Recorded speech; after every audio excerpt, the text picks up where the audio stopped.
Il est venu, il a tendu ses mains d'amour. Jésus, Jésus est là pour te bénir.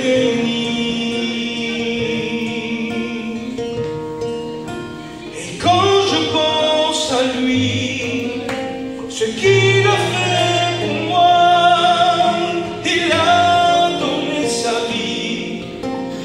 vie sur une croix. Alléluia,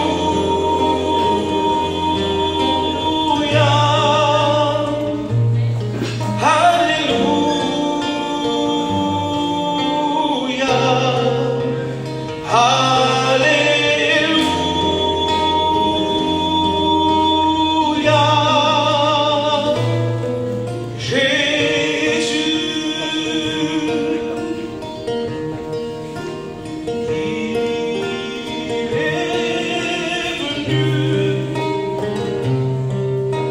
il a tendu ses mains d'amour. Jésus, Jésus est là pour te bénir.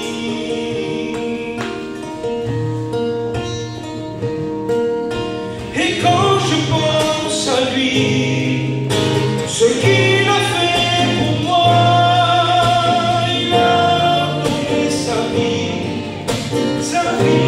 sur une croix. Alléluia,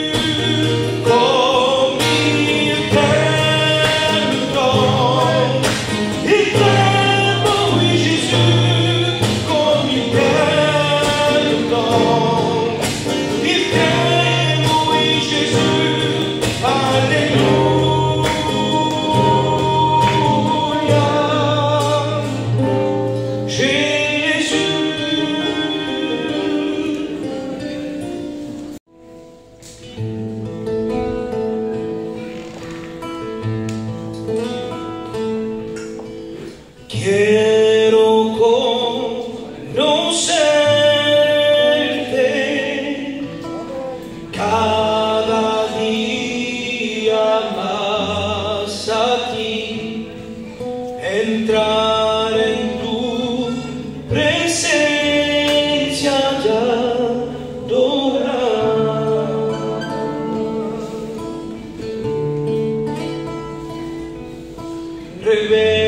Revélanos tu gloria, deseamos ir mucho más de ti, queremos tu presencia, Jesús.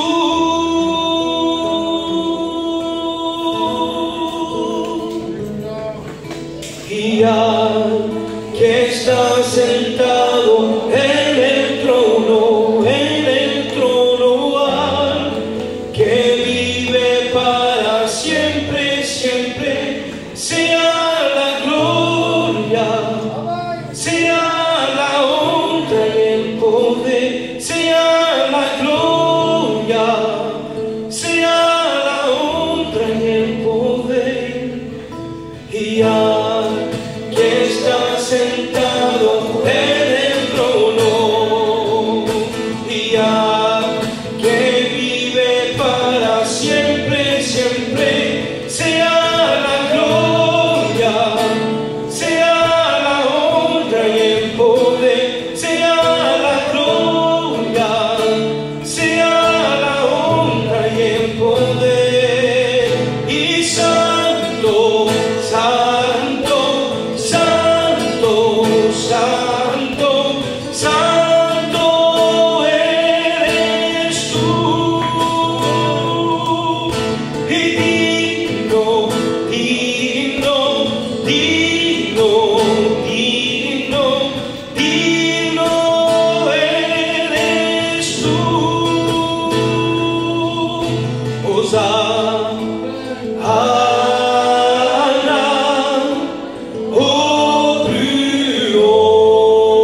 todo vuelve a ti.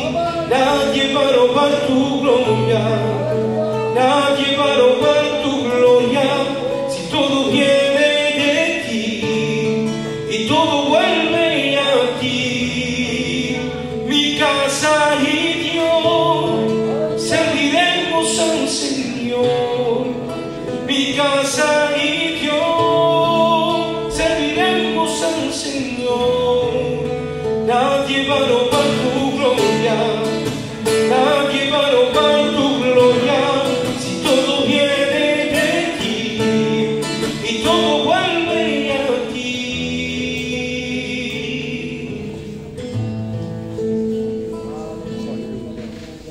Voilà, béni soit Dieu, avant de laisser la place à Guillaume. J'aimerais juste dire que... Gloire à Dieu, et que ça ne me trouble pas. Que Dieu soit béni, je suis heureux de pouvoir dire un mot de témoignage. Je voudrais élever le nom de Jésus comme il a été dit ce soir et vous expliquer comment Dieu m'a sorti des ténèbres. Je suis né dans un foyer où réellement j'ai manqué de rien. J'ai manqué de rien. Mais très tôt, j'ai été attiré par tout ce qui était interdit. Dès qu'il ne fallait pas faire quelque chose, j'avais envie de le faire. Et puis, très tôt, j'ai commencé à goûter à tout ce que le monde nous offre. Et ce qui était au départ pour moi une curiosité, c'est devenu par la suite un besoin. J'étais attiré par l'interdit, comme une curiosité, quelque chose à découvrir. Puis tout ce que j'ai découvert, à un moment donné, ça m'a lié, ça m'a enchaîné, et chaque jour j'en avais besoin. Et très tôt, j'ai des cousins à moi qui étaient bien plus vieux que moi, et ils avaient ouvert grandes les portes du monde, j'avais plus qu'à rentrer, à les suivre. Et j'ai commencé ma vie comme ça, où on était quelques garçons, ou quelques cousins, où c'était sorti, et la vie, beaucoup la vie de la nuit. Et puis à l'âge de 18 ans, je me suis marié, j'ai quitté la région où j'étais, je suis allé sur Aubenas. Et ce qu'on était une dizaine à faire ensemble sur Valence, et bien là-bas je suis tombé dans une famille où ils étaient toute une famille à faire la même chose. Sortie, alcool et tout ce que vous voulez. Et comme il disait Jonathan, c'est vrai que quelqu'un qui souffre beaucoup souvent, c'est parce qu'on a besoin d'être aimé. Et dans le groupe dans lequel on était, on avait besoin d'être aimé des autres. Et dans le groupe dans lequel on était, pour que je sois aimé des autres, il fallait que je fasse comme eux, des fois plus. Qui c'est qui va le plus boire? Qui c'est qui va le plus faire ci? Qui c'est qui va le plus sortir? Et puis voilà, ma vie était comme ça, sortie, alcool, tout ce que vous voulez, le milieu de la nuit. Et dans mon foyer, c'était une apparence de bonheur. On aimait la juerga, on aimait la fête. Mais quand on rentrait chez nous, ça arrivait que des fois, pendant des jours, on ne se parlait pas. On avait une vie d'apparence, on faisait croire qu'on était heureux, mais à l'intérieur du foyer, c'était une misère totale. Et puis le temps a passé, j'ai essayé de rendre heureux mon foyer, que ce soit en étant présent, que ce soit en gagnant de l'argent, que ce soit en sortant, que ce soit en visitant toutes les choses qu'on peut visiter, les loisirs, mais il n'y avait rien à faire. Et puis on a eu un enfant, on a tardé à avoir un enfant, et puis à l'âge de 3 ans, il est tombé malade. Et en parallèle, j'avais ma foi et ma conviction, je croyais en Dieu. Pour moi, il n'y avait pas de hasard, il y avait un Dieu, mais pour moi, il nous avait abandonnés tellement que l'homme était mauvais. Et puis, une fois ou deux, quelques personnes m'avaient invité pour aller aux réunions. Mais quand je voyais certaines personnes vivre, je disais, mais c'est ça un chrétien? Mais regarde, il fait ça, il fait ça, il fait ça, mais il n'est pas mieux que moi. Et le diable m'avait attiré sur tout ce qui était faux, qui était mauvais, et tous ceux qui n'avaient pas un bon témoignage. Alors je me contentais, je disais, bah, je ne suis pas pire qu'eux. Mais à un moment donné, mon fils, il a eu 3 ans, il est tombé malade, et pendant plus de 10 jours, il ne se nourrissait pas. On l'a amené au médecin, on l'a amené à des ostéopathes, on l'a amené à des spécialistes. Il n'y avait rien à faire, il ne savait pas qu'est-ce que c'était. Et en réalité, mon foyer, j'étais rarement chez moi, je ne m'occupais pas de mon foyer, je ne m'occupais pas de mon fils. J'aurais cru que ça allait me calmer, même d'avoir un enfant, mais c'était toujours pareil. Et puis à un moment donné, mon beau-père il vient me voir, il me dit voilà, il faudrait que tu passes quand même la journée avec ton fils parce qu'il a quelque chose de mauvais sur lui et je voudrais te dire quelque chose, tu es tombé dans une famille où il y a beaucoup de jalousie chez nous. Et beaucoup de chez nous vont au marabout. Et dit, et ton fils, là, j'ai l'impression qu'on y a fait un travail dessus. Et quand il m'a dit ça, rien que le fait qu'il me dise ça, j'avais l'impression qu'il allait m'apporter la poisse. Il dit, il ne faut pas me dire ça, moi, je crois en Dieu. Mais j'ai passé la journée avec mon fils, il avait 3 ans, il se cachait dans les coins de la maison, il mettait les bras sur la tête et criait toujours « peur, peur, peur ». Et il avait les yeux noirs. Et il avait 3 ans, vous comprenez bien, c'est pas une histoire, je l'ai vécu ce que je vous dis. Et c'était mon fils, il avait 3 ans, il ne pouvait pas l'inventer, l'état dans lequel il était. Et si lui, il criait peur, c'est nous qu'on avait peur de lui, on était mal dans sa présence. Et là, tout mon alcool, toutes mes sorties, tous mes copains, il n'y avait plus personne. Et mon beau-père, il m'a dit quelque chose, il dit, il faudrait que vous alliez à la Réunion. Il y a une solution pour vous là-bas. Et cette fois-ci, j'y suis allé, mais j'ai plus voulu regarder à l'homme, à celui qui est faux, à celui qui a un mauvais témoignage. J'ai voulu regarder à ce que j'avais besoin de Dieu. Amen. Et je suis allé à la Réunion, et il y a une parole qui est venue transpercer mon cœur, c'était une invitation. Venez à moi, vous tous qui êtes fatigués et chargés, et je vous donnerai du repos. Et j'étais fatigué, puis je suis rentré en moi-même, et j'ai réfléchi, j'ai dit, mais qu'est-ce que je vais faire? Je vais boire plus, je vais fumer plus, je vais sortir plus. Et je voyais des hommes plus vieux que moi qui avaient persévéré dans cette voie, et je voyais que ça finissait soit en prison, soit en dépression, soit en divorce, ou soit c'était la mort. Et j'ai dit, Seigneur, je suis fatigué, je veux ce repos. On s'est avancé, ils ont prié pour notre fils, on est rentré chez nous, il a réclamé à manger, c'était fini. Il n'y avait plus rien, ça a disparu. Et j'ai vu qu'il y avait un avant et qu'il y avait un après. Avant, je ne pouvais pas donner un nom. Je savais que c'était mauvais. Mais quand il y a eu un après, qu'il y a eu une action de Dieu, je pouvais donner un nom parce que j'avais entendu un nom que je n'avais jamais entendu. Jésus. Mais dans ma réflexion, j'ai dit, je ne veux pas me faire rouler, moi. Il y avait des voyageurs, il y avait des Espagnols. J'ai dit, ils veulent me rouler, il faut que je fasse attention. Qu'est-ce qu'il faut que je fasse? Alors j'ai fait quelque chose, j'ai lu la Bible. Et plus je lisais la Bible, et plus à l'intérieur de moi, il y a quelque chose qui se passait. J'étais comme transformé, c'était un changement total. Là où je voulais aller avant, je ne voulais plus y aller. Ce que je voulais boire avant, je ne voulais plus boire. J'étais plus dans mon foyer. Dieu a mis la paix là où il y avait le désordre. Et Dieu a changé ma vie. Pas au niveau extérieur, parce que j'ai les mêmes soucis qu'avant. Mais à l'intérieur. C'est plus pareil. Je sais aujourd'hui que j'ai une assurance. Dieu m'a fait comprendre que j'étais un pécheur devant lui, que j'avais besoin de sa grâce. Et j'ai accepté la grâce de Dieu. Aujourd'hui, je le sais, avec mes faibles moyens, mais encore aujourd'hui, je compte sur sa grâce. Fais une expérience avec Dieu. Que Dieu te bénisse. Amen.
Dieu, bonsoir à tous. Heureux de me trouver parmi vous ce soir. C'est une joie de voir l'Église. Ces temps de confinement ont été difficiles, il est vrai. Et c'est vrai que nous apprécions à nouveau de revoir les frères. C'est un privilège, c'est une grâce que Dieu nous fait. Un vie des temps où on ne peut plus dire demain. On a du mal à dire demain. On a du mal à se projeter dans un avenir. L'avenir semble assez incertain. Mais nous avons la certitude, c'est que nous sommes dans sa main. Et étant dans sa main, personne ne pourra nous ravir. Amen. Amen. Notre appui, notre force, notre espérance s'appelle Jésus-Christ. Amen. Voilà, je remercie les frères anciens, les frères donc serviteurs de Dieu, qui sont des amis, donc de m'avoir permis d'être ici ce soir. C'est pour moi un privilège aussi, une grande responsabilité de pouvoir vous apporter le conseil de la parole de Dieu pendant ces jours. Je pense avoir un thème dans mon cœur. Je voudrais, au-delà d'une réunion, au-delà d'une formulation si vous voulez, on formule pas mal de choses, mission, réunion. Je voudrais que cet endroit-là, ce soir, soit vraiment l'hôpital pour nous. Amen. Amen. Je pense que nous avons besoin d'être guéris. Je pense que le peuple de Dieu a besoin de guérison. Besoin de l'assistance du Seigneur ce soir. Alléluia. Nous sommes là pour laisser agir Dieu. Pour la gloire, Jésus. C'est très important. Si nous on agit, lui n'agit pas. Mais si nous on le laisse agir, là, ça va. Dans la Bible, il y a eu 400 ans de silence. Vous savez pourquoi Dieu a fait silence? Parce que l'homme parlait trop. Et quand l'homme parle, Dieu se tait. Mais quand l'homme se tait, Dieu parle. Amen. Oh, que je voudrais me taire. Comprenez le sens dans lequel je le dis. Je voudrais vraiment que ce soir, il prenne toute la place. On n'a pas de temps à perdre. Amen. On n'a pas de temps à perdre. Et je voudrais vraiment t'aider à te disposer ce soir. Moi, je veux me disposer avec toi. Et je m'aperçois qu'on a besoin de préparation avant la réunion. Il doit y avoir l'avant-réunion, il doit y avoir la réunion, il doit y avoir après la réunion. C'est tellement important. On ne jette pas un message comme ça et tout va bien. Non. On a besoin vraiment de considérer ces moments. Amen, amen. De valoriser ces moments. Je le dis devant mon Dieu, c'est vrai. Un vie des temps aujourd'hui compliqués. Un vie, une crise évangélique, je le crois. Où les réunions dans beaucoup d'endroits sont devenues plutôt des spectacles que des hôpitaux. Les personnes repartent contents mais perdus. On a besoin de s'examiner ce soir, amen. Besoin que la présence de Dieu, l'onction de Dieu le fasse. Alléluia. Véritablement, je n'ai pas envie de vous dire beaucoup de choses. Je voudrais vraiment qu'on laisse la place à Jésus. Amen. Tellement important, voilà mon thème que je voudrais apporter, plutôt parler avec vous. Je voudrais qu'on parle ensemble ce soir. Amen. Je voudrais qu'ensemble on puisse s'examiner et laisser le Seigneur agir puissamment dans nos cœurs, nous positionner sur les regards de Jésus. Je voudrais vous parler de la vraie repentance. Amen. Amen.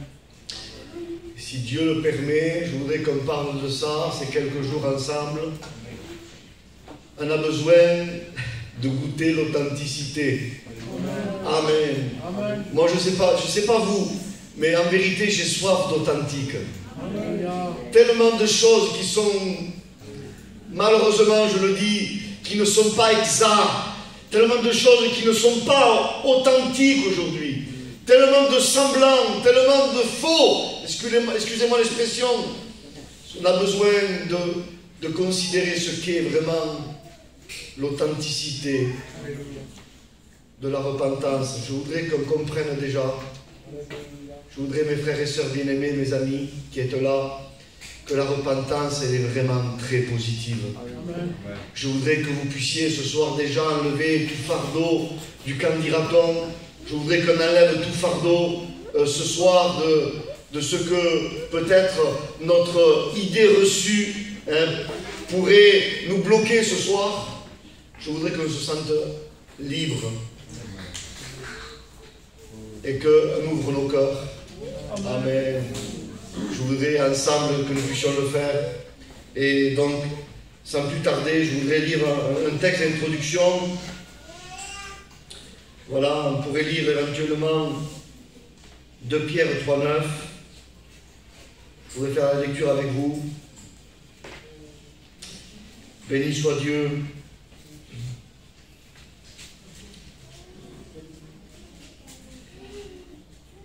Voilà. Il dit ainsi, le Seigneur ne tarde pas pour ce qui concerne la promesse, comme quelqu'un estime qu'il y a du retardement, mais il est patient envers vous. Amen. Ah, je demande au Seigneur de me permettre d'ajouter quelque chose, parce que je voudrais m'inclure avec vous. Il est patient envers nous. Il est patient. Ne voulant pas qu'aucun périsse, mais que tous parviennent à la repentance. Voilà la clé. C'est la clé de voûte de toute notre vie chrétienne. Mais Michael, tu t'adresses à des chrétiens, je m'adresse ce soir à des âmes. Je m'adresse à des cœurs. Je m'adresse au peuple de Dieu, je m'adresse aux amis qui sont là, parce que je voudrais déjà briser certaines idées reçues. La repentance ne sera jamais qu'un passage. Erreur. La repentance, elle doit nous accompagner tout au long de notre vie. Parce qu'on en aura toujours besoin. Parce que tant que nous sommes dans ce corps, il y a, si vous voulez, des scories, il y a des imperfections, il y a parfois des désobéissances, et nous avons besoin sans arrêt, sans cesse, de nous exposer sur les regards de Jésus, nous examiner devant Dieu, besoin d'un examen profond. Amen. Amen. Revenir à Dieu, ce n'est pas simplement revenir au local.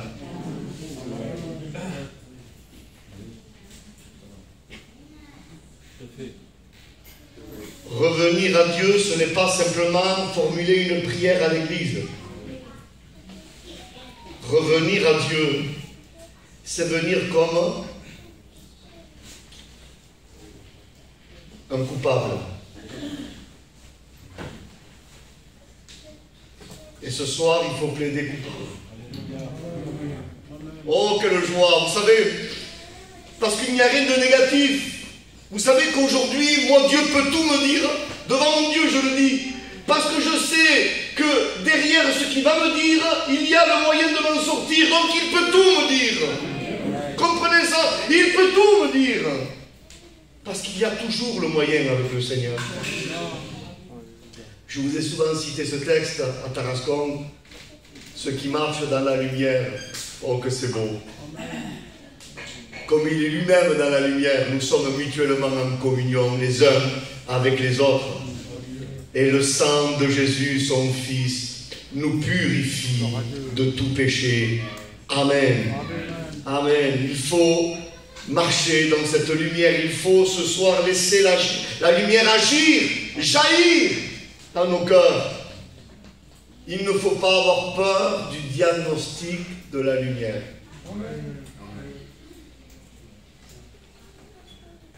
Ça, c'est très important. Parce que derrière le diagnostic, il y a la solution. Je le dis souvent, mais je pense que je l'ai dit à Tarascon. Aujourd'hui, on écoute un évangile ou on n'écoute que la bonne nouvelle, sans écouter la mauvaise. La mauvaise, pour toi, ami qui est là, c'est que sans Jésus, tu as un gros problème. Tu es devant la colère de Dieu. Dieu est en colère contre le pécheur qui ne veut pas se repentir. Il dit que tous ceux qui reçoivent Jésus, qui est l'avocat, Amen. Il dit qu'il nous délivre de la colère à venir.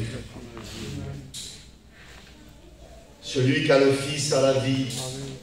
Celui qui n'a pas le Fils n'a pas la vie. Mais la colère de Dieu demeure sur lui.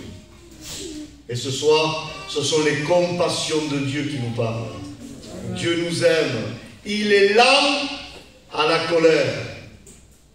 Et il est riche en bonté. Je voudrais déjà qu'on comprenne ce que c'est la repentance.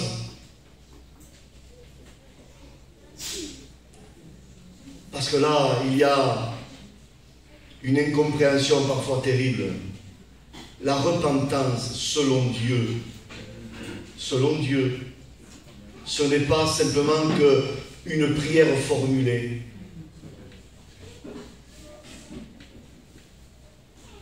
Vous voulez que je vous dise?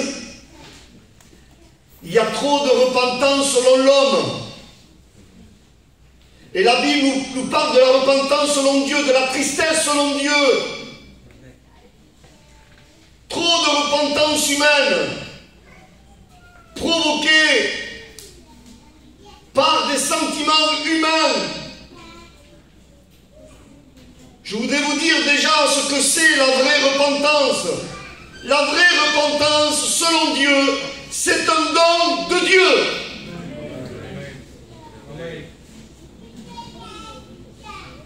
L'homme, sans l'action du Saint-Esprit, est dans une incapacité d'arriver à la vraie repentance. On ne se repent pas quand on veut. Vous comprenez, mes frères et sœurs, mes amis? C'est pas quand on veut. C'est quand le Seigneur dit si aujourd'hui, tu entends ma voix, n'endurcis pas ton cœur.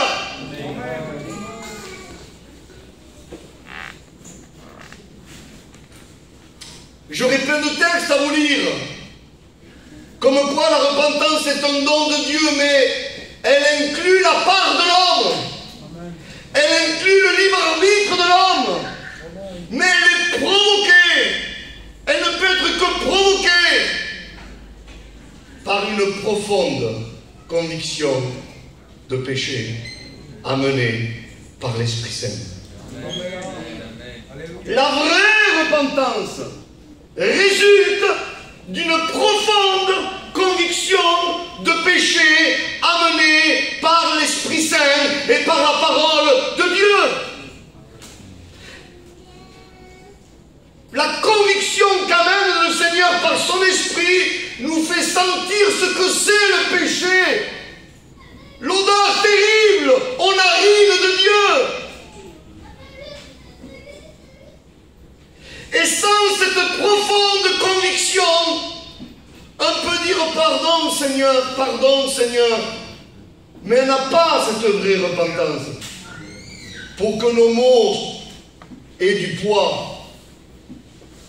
il faut que nos mots viennent d'un cœur convaincu. Comprenez ça? Il y aurait des textes qui affirment cela. Parce que nous, ce que nous voulons, c'est la parole de Dieu, c'est la Bible. Acte 5, verset 31. Acte 11, verset 18. Romains 2, verset 4.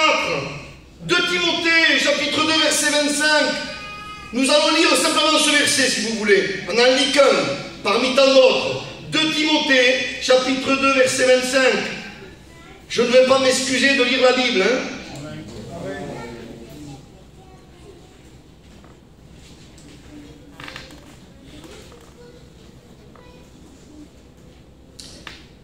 En enseignant avec douceur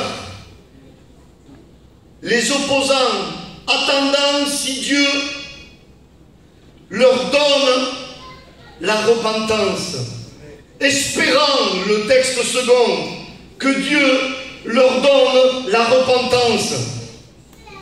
Dieu leur donne la repentance. Par cette conviction, on a besoin de conviction.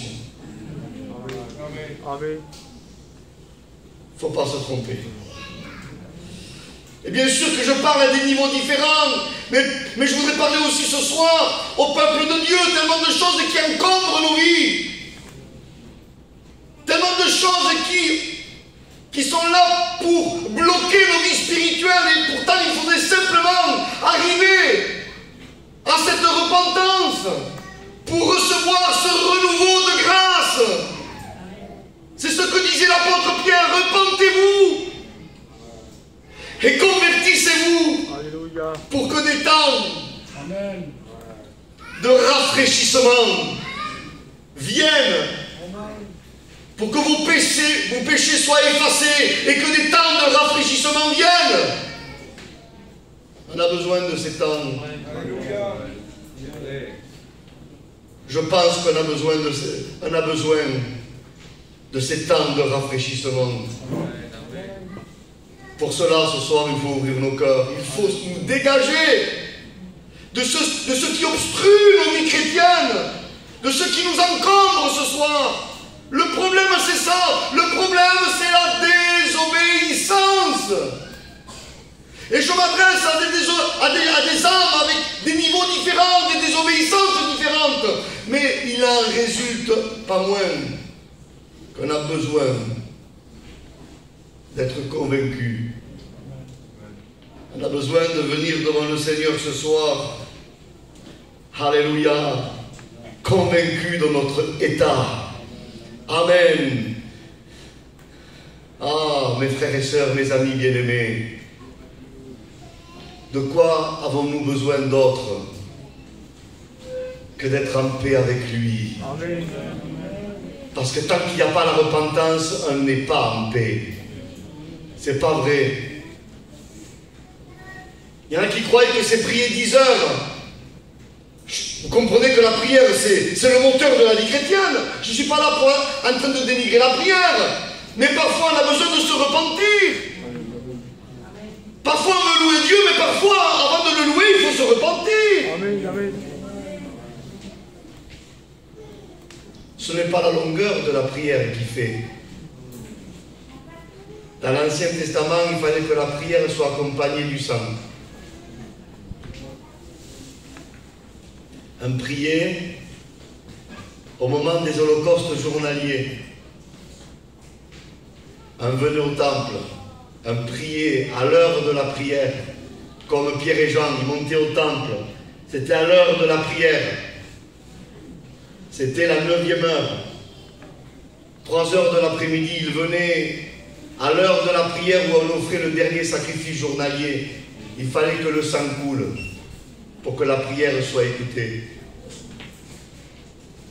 Comment arriver au sang s'il n'y a pas de repentance, mes frères et sœurs, mes amis? Arrêtons de donner la faute aux autres. Ce soir, c'est individuel. Hein? Vous comprenez ça? Arrêtons de dire c'est la faute à un tel ou la faute à un tel. Là, tu viens comme une victime. Non. L'avocat nous conseille quelque chose ce soir. Amen. Il nous le conseille à chacun. Vous avez vu, quand quelqu'un a des problèmes au niveau de la justice, dans la juridiction de ce monde, parfois, plaider innocent, ça ne fait qu'accentuer son problème. Et parfois, l'avocat va voir la personne et lui dit, écoute, je te donne un conseil, plaide coupable. Ce soir, si nous arrivons à plaider coupable, l'avocat va se lever. Alléluia. Amen. Il va se lever de son trône. Oh Jésus. Vous imaginez la réalité de cette chose-là? Ce soir, tu as. Ce soir, le moyen, tu as. Ce soir, le Seigneur veut te donner ce moyen.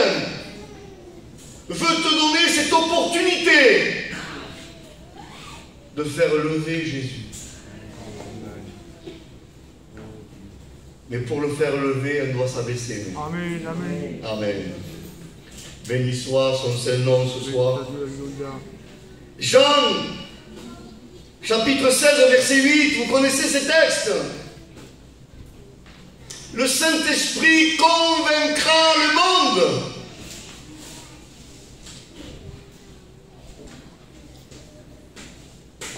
En ce qui concerne le péché, la justice et le jugement. Ce qui est beau, c'est que le Saint-Esprit ne convainc pas simplement de péché. Parce que moi, si je suis convaincu que de péché, et que le Seigneur me laisse comme ça, eh bien je suis mort, quoi. Non, il y a tout un processus qui s'engage. Il nous annonce la mauvaise nouvelle d'abord. Le péché, c'est la mauvaise nouvelle. La désobéissance, c'est la mauvaise nouvelle. Et après, quand il nous a annoncé la mauvaise nouvelle, il nous annonce la bonne. Il convainc de justice. Et la justice, c'est Jésus-Christ. Amen. Amen. C'est le tout accompli de Golgotha. C'est ça la justice. Et après le jugement, si on refuse, c'est le jugement éternel. Et je vous l'ai souvent dit, je crois. Il y a eu comme un ajout. Il convainc de péché, de jugement. Normalement, le salaire du péché, c'est la mort, le jugement. La justice s'est mise au milieu. Amen. Parce que Jésus est le médiateur. La justice, c'est lui. Elle s'est mise au milieu. Arrête avec ta justice humaine. Arrêtons avec notre justice religieuse. Arrêtons avec notre justice qui est du top. La justice de l'homme est à ses yeux à lui, comme un vêtement souillé, aux yeux de Dieu. Parce qu'aux yeux des hommes, ça passe. J'ai envie de dire que c'est ça le problème. Mais Dieu ne considère pas ce que l'homme considère. C'est aux yeux de Dieu, nous voulons chercher le regard de Jésus. Si vous seriez, en même temps, je suis vraiment dans la liberté ce soir et j'exprime ce que j'ai vécu, ce que je vis encore. Plus je fais pour ces regards, et plus je rentre dans un repos. Plus je me préoccupe que de ces regards à lui sur ma vie, plus je suis dans le repos. Amen. Amen. Les regards du Seigneur. Alléluia. Il convainc le monde. C'est comme ça que ça marche. Ce soir, est-ce que nous allons laisser le Seigneur nous convaincre? Est-ce que nous allons accepter le diagnostic? Soyons courageux. Soyons courageux. Laissons le Seigneur faire ce soir. Laissons le Seigneur agir ce soir. Peut-être que tu te sentais bien avant de venir ici. Et peut-être que là, tu es en train de te dire, mais peut-être que il y a telle chose, Je suis en train de dire, merci Seigneur. Merci à Dieu. Le problème, c'est la désobéissance. Rien de plus. Il convainc d'abord de péché. Après, il nous convainc de justice. Il nous montre notre état. Après, il nous montre ce qu'est la justice. La vraie justice. Celle qui s'appelle le Christ. Pas une justice fabriquée de main d'homme. Pas ce qu'on appelait dans l'Ancien Testament Néchochet, les reines, le toc, qui symbolisait la justice, le jugement de Dieu dans l'Ancienne Alliance. Non, la vraie justice est appelée dans le livre d'Ézéchiel Hashmal. C'est un métaux précieux, un or qu'on ne trouve plus. La vraie justice, c'est l'or, c'est pas le bronze. Le bronze a la couleur de l'or, mais c'est pas de l'or. On a besoin de révélation. Mes frères et sœurs bien-aimés, mes amis, Nous avons besoin de la révélation, pas simplement de la lettre. On a besoin que Dieu nous révèle la lettre. On a besoin de révélation. Comme l'ont eu Pierre, Jacques et Jean à la transfiguration. Ils ont vu une couleur qu'ils n'avaient jamais vue. Ils ont vu un blanc, une blancheur qu'ils n'avaient jamais vue. La vraie blancheur. Il n'y avait pas de foulon sur la terre qui pouvait blanchir ainsi, dit le texte. Et non, sur la terre, ça n'existe pas. Il n'y a que le sang de Jésus qui peut le faire. Le sang de Jésus, dans l'Apocalypse, il dit qu'il lave et il blanchit. Les martyrs de la grande tribulation, qui ne sont pas l'Église, mais le sang, c'est le même. Vous dites pas amen? Le sang, c'est le même. Il dit qu'ils ont lavé leurs robes et les ont blanchis dans le sang de l'agneau. Besoin d'avoir communion avec le sang. Il y a un manque de communion avec le sang de Jésus. Un prie trop sans le sang. Un parle trop de lui sans le sang. Je me mets moi, hein. Un prêche trop sans le sang. On a besoin que le sang recouvre tout. Amen. Amen. Dans l'ancienne alliance, le sang devait tout recouvrir. C'est ce qui donnait la valeur aux ustensiles. Il n'y aura jamais la véritable onction s'il n'y a pas le sang de Jésus. Ce n'est pas ta prière religieuse qui attirera l'onction sur ta vie. Ce qui va attirer l'onction sur ta vie, c'est le sang de l'agneau. Nous avons désormais un libre accès. Mes frères, comment voulez-vous que je m'habitue à ces textes? Nous avons désormais un libre accès dans le sanctuaire de Dieu par le moyen de 15 heures de prière. C'est ce que dit la Bible. Non, par le moyen du sang de Jésus.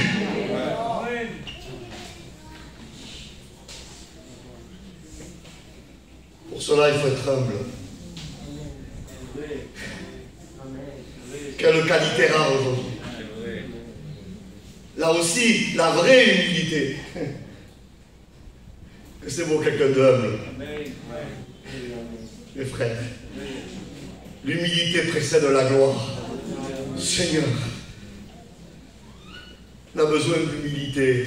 Amen. Je pense que nous vivons ces temps des églises d'Asie où le message de Jésus est le même. Repends-toi. Repends-toi. Repends-toi. Une église réveillée est une église qui vit la repentance. Vous avez vu là Odyssée, il n'y a plus de repentance. On est arrivé, je suis riche, je me suis enrichi, j'ai besoin de rien.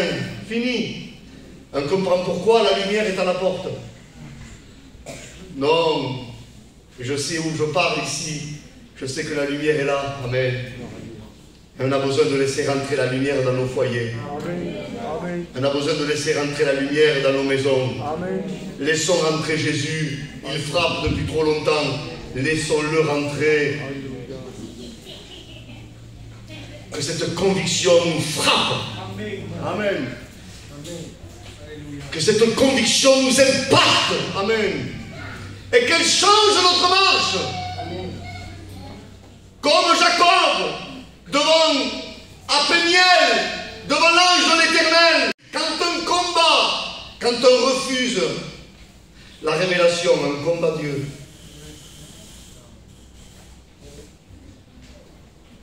Vous êtes avec moi?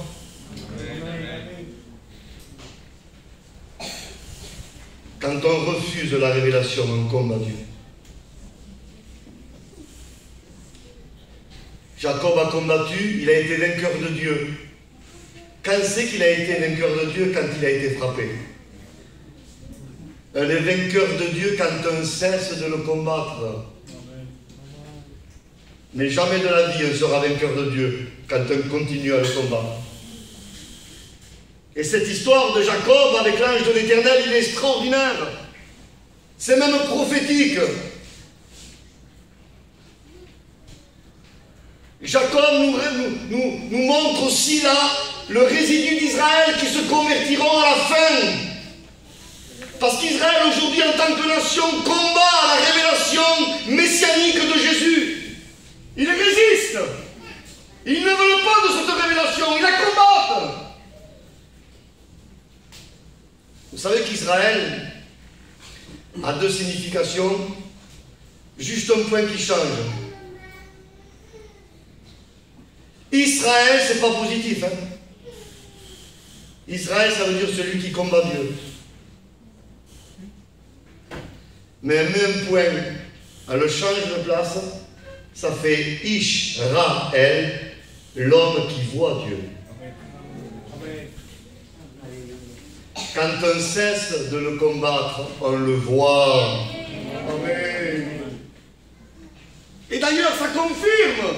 Parce que dès qu'il a cédé à Dieu, il appelle ce Dieu comment? Péniel. J'ai vu la face de Dieu. Et ce reste d'Israël, je dis ça en passant, qui vont se convertir quand ils verront le Seigneur revenir, ils vont cesser de le combattre. Il dit qu'ils verront. Amen. Ils verront celui qu'ils ont percé. Ils pleureront sur lui comme on pleure sur un fils unique. Oh, qu'il est bon de pleurer pour se réjouir. Il y a un énorme manque de conviction de péché, mes frères et sœurs. Je ne crois pas à cet évangile où on se réjouit de suite sans avoir pleuré. En vérité, j'y crois pas.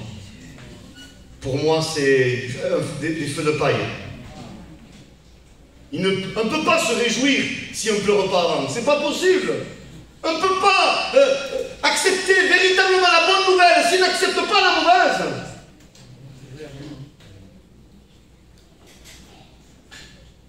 L'apôtre Paul nous enseigne. Il sait comment faire, lui, Paul. Il a pris l'enseignement de Jésus lui-même. Vous savez ce que dit Paul? Qu'est-ce qu'il dit dans l'Épître aux Romains? Le salaire du péché, c'est la mort. Mauvaise nouvelle. Tiens, prends ça. Mais le don gratuit de Dieu, c'est la vie éternelle. Amen. Quelle folie de dire le don gratuit de Dieu, c'est la vie éternelle, si elle n'a pas dit avant, le salaire du péché, c'est la mort. Paul continue. Tous pécheurs et privés de la gloire de Dieu. La mauvaise nouvelle. Il dit, nous sommes gratuitement justifiés. Alléluia. Par la rédemption qui est en Jésus-Christ. La bonne nouvelle. Amen. Amen. Amen. Besoin. Plus que des mots, plus qu'un message. Besoin. Nous avons besoin de renouveau. Et le renouveau ne s'opérera que par la repentance. Alléluia. Vous savez quoi? Moi, je suis prêt ce soir à me repentir avec vous devant mon Dieu. Et on pourrait commencer la mission comme ça serait bien. Besoin, je sais. Paul dit, ma conscience ne me reproche rien. Il me dit, je ne suis pas juste pour autant. Besoin que la lumière nous éclaire. Amen. Amen. S'il n'y a pas de lumière, il n'y a pas de sang. Beaucoup veulent du sang de Jésus. Hein. Par contre, la lumière, ça dérange. Hein. La Bible nous enseigne que c'est la lumière qui nous permet d'accéder au sang. Alléluia. Alléluia. Amen. Béni soit Dieu. Béni soit Dieu. Amen. Combien de fois je vous ai parlé de cet aveugle? Il y a deux aveugles que Jésus a guéris, particulièrement. Un aveugle dans l'évangile de Marc, où Jésus, avec sa salive, va poser sa salive sur ses yeux. La salive, c'est sa parole. Il va convaincre cet homme. Et il va dire, vois-tu quelque chose? Il voyait des hommes comme des arbres. C'était pas clair encore. Sa parole. Vous êtes avec moi? L'ancienne alliance était l'ombre des choses à venir. mais pas la vraie, nette représentation des réalités. C'est pour ça qu'il s'y prend une deuxième fois. Il dit qu'à la deuxième fois, il vit tout distinctement. Peut-être que tu vois, mais d'une façon floue. Amen. Le Seigneur veut appliquer cette deuxième salive sur ton cœur, sur tes yeux ce soir, pour que tu puisses voir tout distinctement. Vas-tu le laisser faire une deuxième fois? Amen. Parce que le Seigneur est le Dieu de la deuxième chance. Amen. Il veut essayer encore avec toi ce soir. Il veut recommencer avec toi. Il veut recommencer. Tant que tu n'es pas guéri dans ton âme, il veut recommencer ce soir. Jusqu'à ce que tu sois guéri.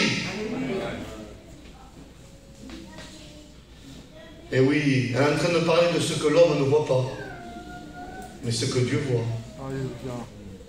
Vous avez remarqué comment la discrétion de Dieu? Dieu est discret. Mais il veut se révéler. Amen. Tellement. Par sa lumière. L'évangile de Jean nous parle de notre aveugle. Et Jésus va appliquer, avec sa salive, il fait de la boue. Je vous ai souvent parlé de ce texte. Et par le moyen de sa parole, il applique la boue sur les yeux de l'aveugle. Voilà, je te montre ton état. Mais je ne te laisse pas comme ça avec ta boue. L'accusateur qui s'appelle Satan, il nous pousse à faire du mal. Et quand on l'a fait, il nous montre notre boue et pour nous écraser. Il nous ferme toutes les portes. Tandis que le Seigneur, lui, il nous convainc. Mais après, il y a la solution, il y a la porte ouverte. Une fois que cet homme a reçu la boue sur ses yeux, il dit maintenant, écoute, il y a ici le moyen, il y a un réservoir. Je t'annonce la mauvaise nouvelle, je t'applique la boue. Maintenant, je t'annonce la bonne nouvelle. C'est qu'il y a la solution. Est-ce que nous allons laisser le Seigneur faire ce soir? Est-ce que nous allons essayer est-ce que nous allons laisser le Seigneur appliquer cette boue sur nos yeux? Il veut nous montrer qui nous sommes. Et après, il nous montre qui il est, lui. Amen. Le réservoir a un nom, c'est Jésus. Il est là ce soir. Amen. Il est au milieu de nous. Amen. Il est pour celui qui se laisse convaincre de lui.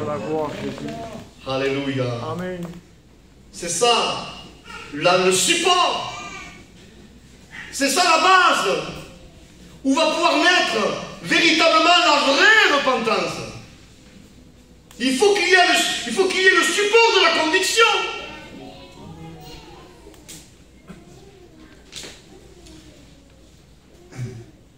Un grand homme.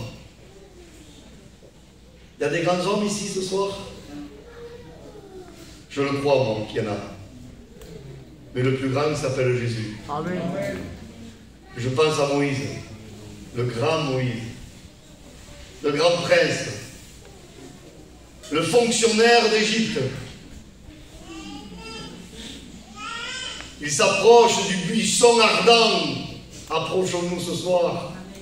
Amen. Il y a quelque chose qui m'a touché dans Exode 3, c'est que Dieu vit que Moïse se détourna. Il le vit. Dieu le voit. Dieu voit ton effort ce soir. Dieu voit la position de ton cœur. Et ce Moïse va s'approcher du Dieu vivant, du Dieu saint. Plus on s'approche de lui, plus il nous convainc de qui nous sommes. Et Moïse va l'appeler. Comment il l'appelle? Le savez, non? Moïse, Moïse. Abraham, Abraham. Saul, Saul. Jérusalem, Jérusalem. Et tant d'autres. 2 fois toujours le Seigneur.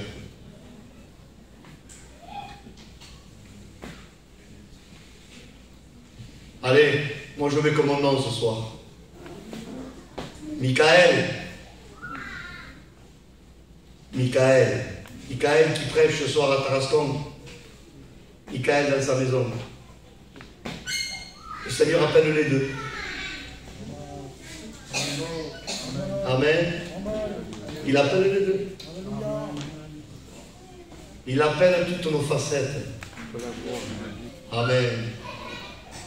Ok, là. À bientôt terminé. Et Moïse était le prince, mais il n'appelait pas le prince. Il appelait l'individu le cœur. Parce qu'il connaît le besoin le plus profond de notre âme ce matin, ce soir. Il appelle ton besoin. Et Moïse va s'approcher. Et ce qui m'a surpris, je ne sais pas, Dieu l'appelle, Moïse répond. Qu'est-ce qu'on aurait fait nous? On l'aurait peut-être baptisé, Jonathan. Dieu dit, les premiers mots que Dieu dit, ne t'approche pas. En voulant dire Moïse, tu étais le prince en Égypte, tu faisais ce que tu voulais, tu rentrais, tu sortais. Là, Moïse, ça change la donne. Tu es devant le vrai Dieu saint. Amen. Et là, si tu veux t'approcher, il faut se déchausser, Moïse. Moïse, humilie-toi, Moïse. Je ne veux plus que tu t'approches comme le prince. Déchausse-toi, parce que ceux qui étaient déchaussés, c'était les esclaves. Approche-toi comme un esclave. Humilie-toi, Moïse. Ôte les souliers de tes pieds, Moïse. Laisse tomber ton ancienne vie, Moïse. Laisse tomber, Moïse, ton ancienne marche, Moïse. Déchausse-toi.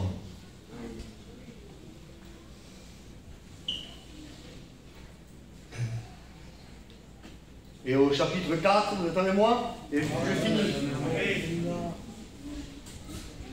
Moïse jette le bâton.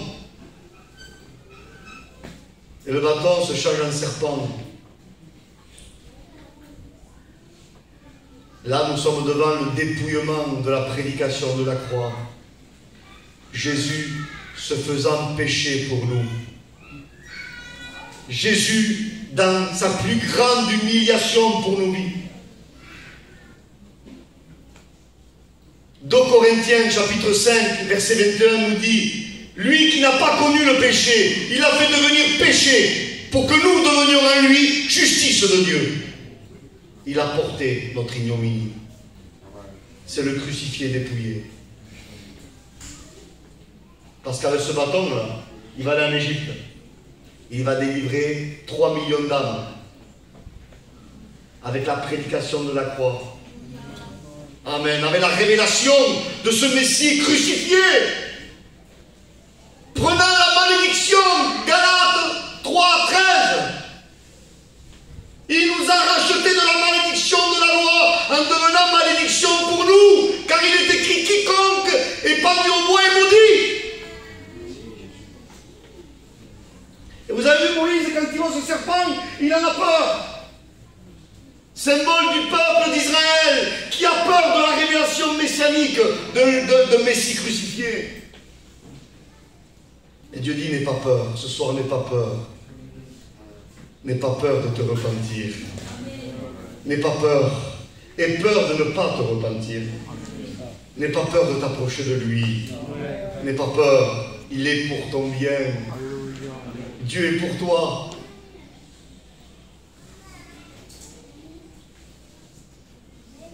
Et après, Dieu dit: je te montre un deuxième signe.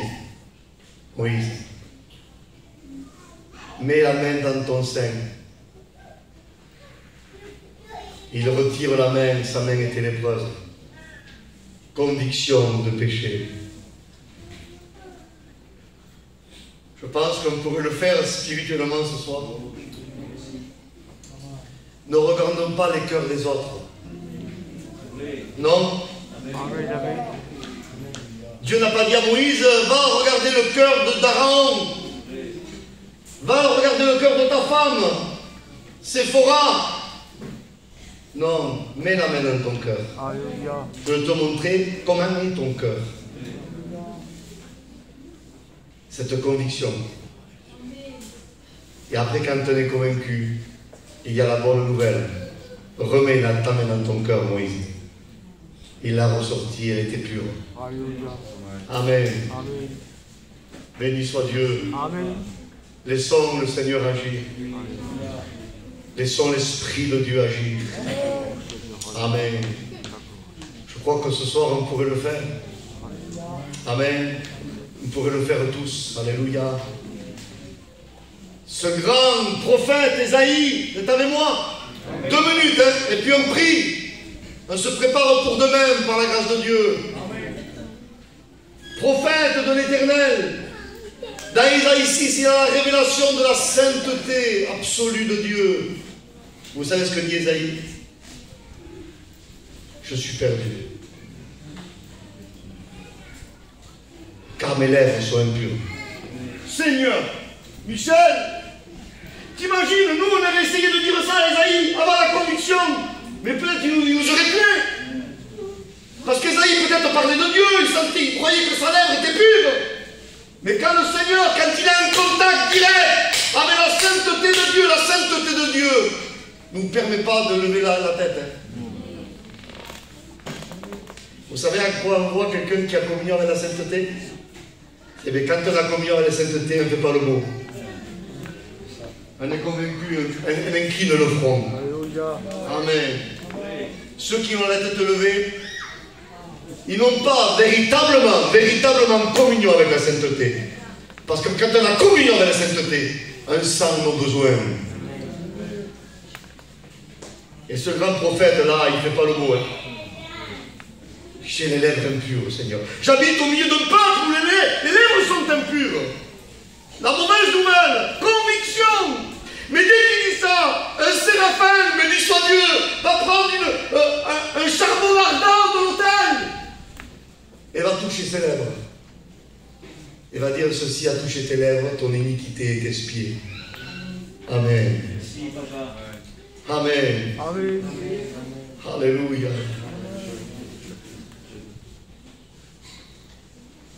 Ce grand Saul de Tarse au chemin de Damas. Vous imaginez, cet homme se sentait juste. Il se sentait juste. Je vous assure qu'il se sentait juste. Quel pasteur aurait osé lui dire, t'es un pécheur? Et quand il est devant la lumière, la Bible dit qu'une lumière lui est apparue. Cette lumière, elle s'appelle Jésus. Amen. Parce qu'il dit, je suis Jésus que tu persécutes. Ta désobéissance persécute Jésus. Ce soir, il faut que tu comprennes ce que c'est la désobéissance. Vous savez ce qui est beau? C'est que la lumière, vous savez à quelle heure elle apparaît? En plein midi. Mais moi, je ne sais pas, j'aurais vu peut-être que la lumière puisse apparaître le soir. Elle aurait été beaucoup plus éclatante, non? En plein midi. Parce que la lumière que Jésus voulait se confronter à la puissance même du soleil. Le soleil est une créature. La lumière est la création. Et le créateur de la créature. La lumière que Jésus avait créé le soleil. Mes frères et sœurs bien-aimés, n'adorons pas les créatures. Adorons le Créateur. Amen. Amen. Alléluia. Alléluia. C'est quoi ce soleil pour Paul, spirituellement? C'est sa religion. C'est son soleil. Son judaïsme, c'est son soleil à Paul. Élevé au pied de Gamaliel, toutes les instructions qu'il avait. Il fallait de l'humilité, il fallait une profonde conviction pour lui montrer qu'il était dans l'erreur. Et le Seigneur se confronte avec sa lumière en plein midi. En voulant dire le soleil de ton judaïsme, regarde ce qu'il est à côté de ma lumière. Et là, Paul tombe en avant et dit, Seigneur, qui es-tu?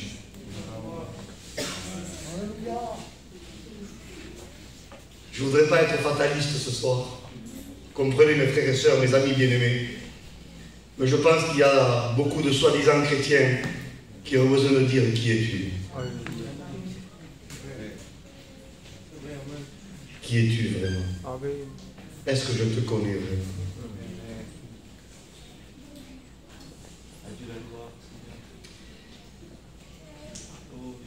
Nous allons prier.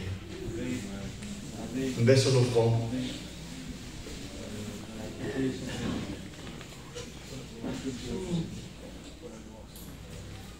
Ah, que Dieu permette ce soir. Que ce soit comme, si vous voulez, je ne sais pas comment on peut appeler ça. Je demande à Dieu, et devant mon Dieu, que ce n'est pas de la prétention, c'est de la foi. Je voudrais que ce soit une retraite. C'est quelques jours que nous avons ensemble. Je voudrais que ce soit plus, si vous voulez, un examen de famille, une retraite, où on laisse la place à Jésus, où on laisse Jésus nous montrer nos besoins, et que tous ensemble, on soit au même niveau. Car si nous marchons tous dans la lumière, on ne se verra aucun plus haut que l'autre. On se mettra tous à genoux, disant, Seigneur, j'ai besoin. Amen. Si mon frère a besoin, moi aussi j'ai besoin.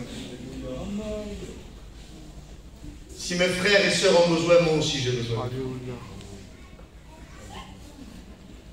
Ceux qui se voient au-dessus des autres, c'est qu'ils ne marchent pas dans la lumière. Mais quand on marche dans la lumière, croyez-moi, on connaît nos besoins. Amen. On baisse nos fronts.